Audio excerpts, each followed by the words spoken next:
घटनाएं आज देश में आर्थिक दृष्टि से घोटाले हो रहे हैं, उसके बारे में एक आवाज में सदन में उठाना ये हमारा सबका मकसद है। इसीलिए हमने एक नोटिस दी थी 267 के तहत। मैं आपके लिए वो पढ़ के बताऊंगा ताकि उसमें क्या चीजें हमने लिखी है इसका थोड़ा सा ठीक ढंग से उसका मालूमात आपको मिले।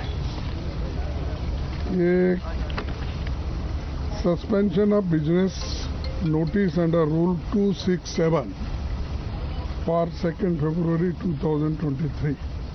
जब भी हम नोटिस देते हैं तो मुझे मालूम नहीं हो रहा कि किस तरीके का नोटिस देना चाहिए। हर वक्त हमारे नोटिसेस रिजेक्ट होते हैं और महत्वपूर्ण जो विषय है, मुद्दे हैं, जब हम उठाते हैं तो उसको चर्चा का अवकाश नहीं मिलता, समय नहीं मिलता। इसीलिए हम सभी ने ये तय किया कि सदन में एक वॉइस में एक होकर जो आज करोड़ों लोगों का पैसा LIC में है, एक जिसको बहुत ही रेप्यूटेड इंस्टीट्यूशन है और सभी लोग करोड़ों लोग उसमें इन्वेस्टमेंट करते हैं, पॉलिसी लेते हैं, बच्चों के पढ़ाई के साथ और लाइफ इंश्योरेंस भी करवा लेते हैं। तो ऐसे करोड़ों लोगों से संबंधित इंस्टीट्यूशन का पैसा आज बर्बाद हो रहा है। और दूसरी तरफ जो बैंक है, SBI बैंक हो और दूसरे नेशनलाइज्ड बैंक्स हो, उसमें भी गरीब लोग अपना पैसा रखते हैं और वो पैसा भी आज हर जगह डिस्ट्रीब्यूट किया जा रहा है, चंद कंपनियों को दिया जा रहा है। और उस कंपनी के बारे में इंटरनेशनली एक रिपोर्ट जो बाहर आई है, US की कंपनी, एक हिडनबर्ग जो रिसर्च इंस्टीट्यूट है, उसने बाहर निकाला है। अब जब निकालते ही देश के अंदर जितने भी ये जिस कंपनी को इन्होंने पैसे दिए थे, उस कहेंगे कि सरकार ऐसे कंपनियों को कैसा पैसा दे रही है, क्यों प्रेशराइज करके दिला रही है, हमको समझ में नहीं आ रहा। इसीलिए लोगों के हित को ध्यान में रखते हुए और जो ये LIC, SBI, दूसरे बैंक्स जो सरकारी इंस्टीट्यूशंस हैं दिए हैं, इसकी एक जांच होना चाहिए। इसके लिए हम इस चर्चा में डिमांड करना चाहते हैं, या तो ज्वाइंट पार्लियामेंट्री कमेटी हो या सुप्रीम कोर्ट के जो चीफ जस्टिस है उनके नेतृत्व में इसकी इंक्वायरी हो और डे टू डे रिपोर्ट भी जनता के सामने रखे, उसका प्रोग्रेस क्या है और किस ढंग से ये इंक्वायरी चल रही, इसका एक ट्रांसपेरेंसी उसमें आती है और लोगों को भी मालूम होता है कि उनके पैसा, उनका इन्वेस्टमेंट और उनके जो कमाई कहाँ गई, कहाँ तक रही, कहाँ तक बच गई, इसका भी उनको एक विश्वास मिलता है।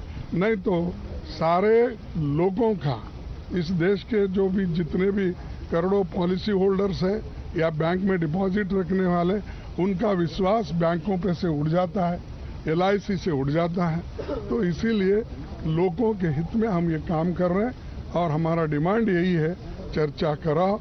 और हमारी मांग ये है कि या तो ज्वाइंट पार्लियामेंट्री कमेटी बनाओ और इसकी इंक्वायरी करो, या नहीं है तो सुप्रीम कोर्ट के चीफ जस्टिस के नेतृत्व में कमेटी बनाकर इसको। माननीय खरगे साहब ने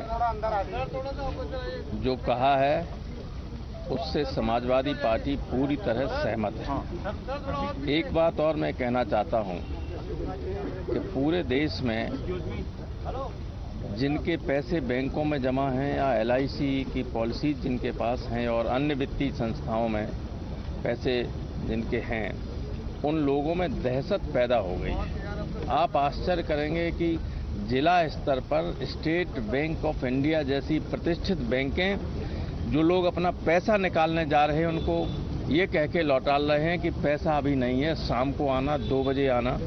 ये स्थिति हो गई है।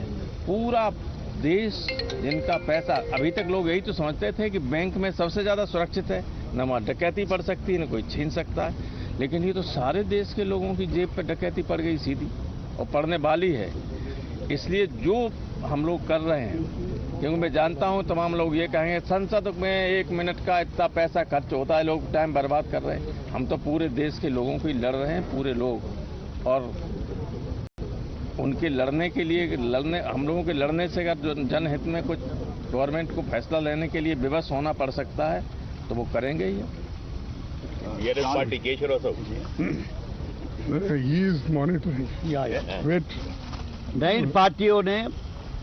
नौ पार्टियों ने आज एडजमेंट मोशन दिया है राज्यसभा में, इसी तरीके से लोकसभा में भी देना हुआ। हम सब लोग सहमत है। तो खड़गे साहब as a leader of the opposition कहते हैं, स्पिरिट वही है हर पार्टी में। लेकिन आश्चर्य की बात यह है, रजिस्टर कर रहा हूं थ्रू यू के in the absence of anything proforma you can't teach us as to what is an order of the report. One बात। दूसरी बात यह है कि ये जो इशू है सस्पेंशन ऑफ बिजनेस, ये बहुत सबसे बड़ी अगर इंपॉर्टेंट सब्जेक्ट होती है तो हम सस्पेंड करते हैं बिजनेस को। मेरे जहाँ तक ख्याल है, जैसा कि कार्य साहब बोले, इससे बड़ा सीरियस इशू कौन सा हो सकता है, क्योंकि एंटायर इकोनॉमी नहीं, economic activity against the backdrop of chronic capitalism. मैं किसी को ब्लेम नहीं कर रहा हूँ, पर्सनल नहीं कर रहा हूँ, मैं कैपिटलिज्म को क्रोनिक कर रहा हूँ। एक का दोस्त बनता तो वो कैपिटल बन जाता है। कि जैसा कि हमारे पास चीफ मिनिस्टर साहब बोल रहे कि आप लोग socialisation of losses and privatisation of profits का इश्यू है। ये तरीके से आपने एक दिया है, इससे बड़ी कोई चीज़ नहीं होती है। और इसको मत मिलाइए, थोड़ा कंफ्यूजन चल रहा है कि उन्होंने अपना कॉल ऑफ कर दिया है 20,000 के थिंग, कोई मॉरल इशू पे। What is the morality? The entire Adani enterprises stocks have gone down by 27% in one day. जो एक दिन में 27% क्रैश होता है, उसका मतलब है उस आदमी का क्रेडिबिलिटी चले जाता है। क्रेडिबिलिटी जाने के बाद और पैसे लेते हैं आप लोग, उसमें मोरालिटी की क्या बात है? मॉरल इशू ही नहीं है इसमें। वो इशू ऑटोमेटिक नेचुरल था, आया है, हमने यही किया। We are one, all of us are one. Spirit यही है कि this has to be discussed and we have asked for joint parliament committee, but we are agreeing with leader of opposition that in case if it is not possible for any reason then we are even prepared for the inquiry by supreme court. Thank you. TMC से शांतनु सेन साहब अपनी बात रखेंगे। नहीं, हम सब ने ये देख रहा है कि पिछले कई सालों से 267 नोटिस जो लीगल जो रैशनल डिमांड है हम लोगों का, एक भी 267 अलाउ नहीं किया जा रहा है। हमको तो ये लग रहा है जो वेटरन एमपीज है उनको क्लास लेना पड़ेगा चेयरमैन सर से कि 267 किस तरीके से दिया जाता है। जिस तरीके से 267 हर बार रिजेक्ट कर दिया जा रहा है, ये डेमोक्रेसी के खिलाफ है। और जहाँ तक इस इशू का सवाल है, टीएमसी का मांग है एक प्रॉपर इंक्वायरी होना चाहिए और जो सच है वो आदमी के सामने लाना चाहिए। Thank you. टीएमसी अलामारा करीम जी बात करें। I have also given notice under Rule 267 आप आ जाइए मेरा, हो गया भैया। demanding discussion in the House and proper investigation on the revelation of Hindenburg, how Adani and his company looted this country, public money of LIC and SBI under the patronage of Modi government. This should be detailed discussion. We demand discussion and proper investigation on this scandal. There were many scandals earlier, but never had such a big scandal like this. This is a very important issue, burning issue related with the publics. So we will raise this issue in future also. Okay. आम आदमी party से संजय सिंह जी अपनी बात रखी।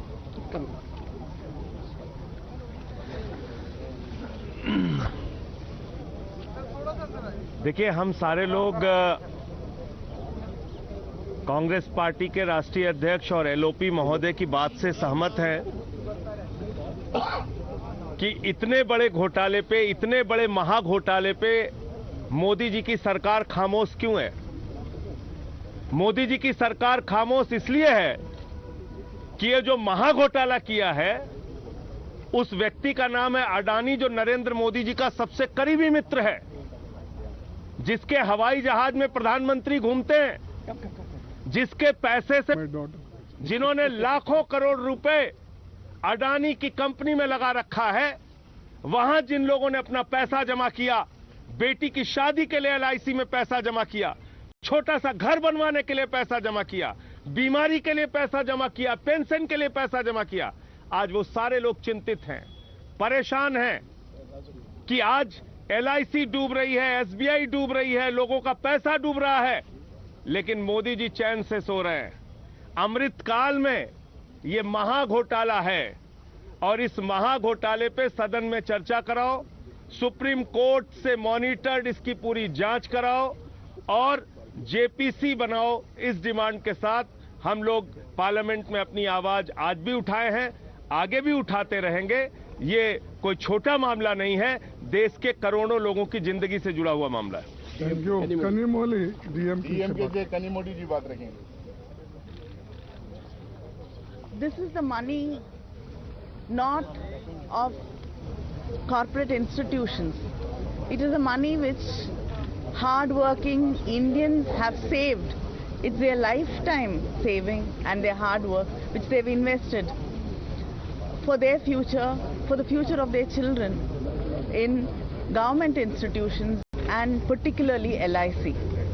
And LIC and these public institutions, public banks which people have trusted because we believe that the government, the Indian government stands behind it, today are cheated.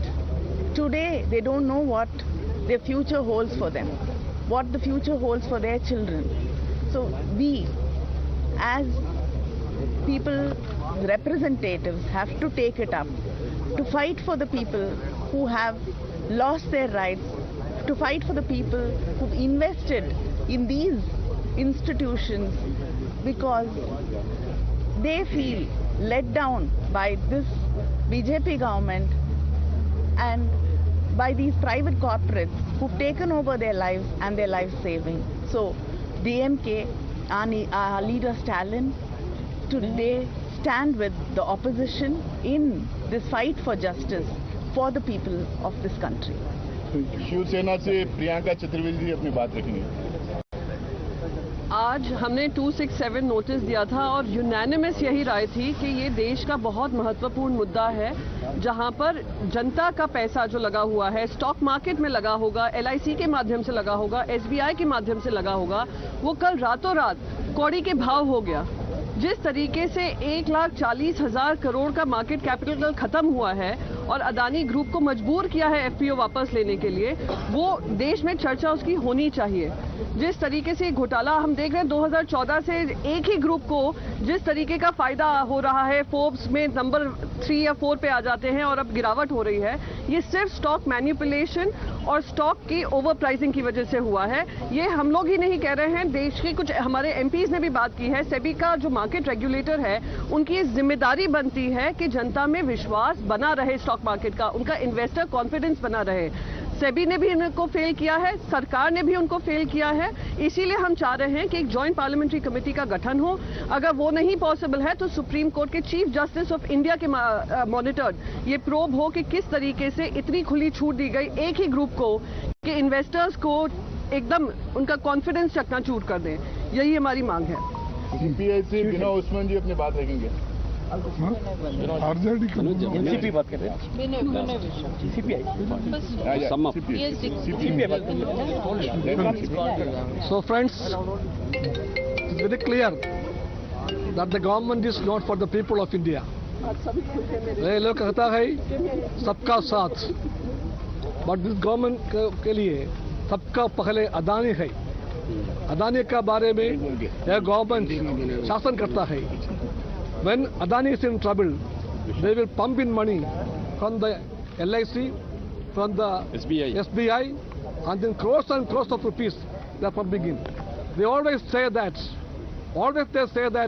the PSUs are bogus, and they say that the private sector is the greatest of the country.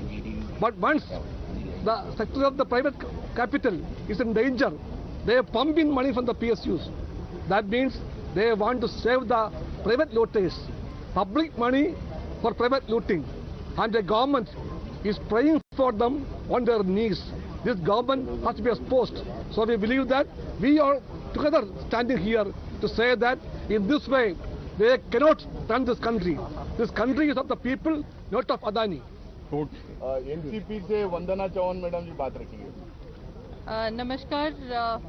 Since several sessions now, the media has seen and the people of this country have seen that whenever the opposition gives a notice under 267, it is not being allowed. We are a democracy, and here the voice of the opposition is as important, in fact more important, where you bring up the issues of the people of this country in the fore. Unfortunately, the government of the day is not allowing us to table any of these notices, to voice the concerns of this country, to voice the concerns of the citizens. Today, Kharge ji and several other of my colleagues have given notices under 267. As usual, they have not been accepted. It is an important issue that we need to discuss, and the NCP stands in solidarity with the demand. All right, that is of course a united opposition sharpening its attack on Prime Minister Narendra Modi. On this note, we'll slip into a short commercial break. Of course, we will keep an eye on this story on the other side as well.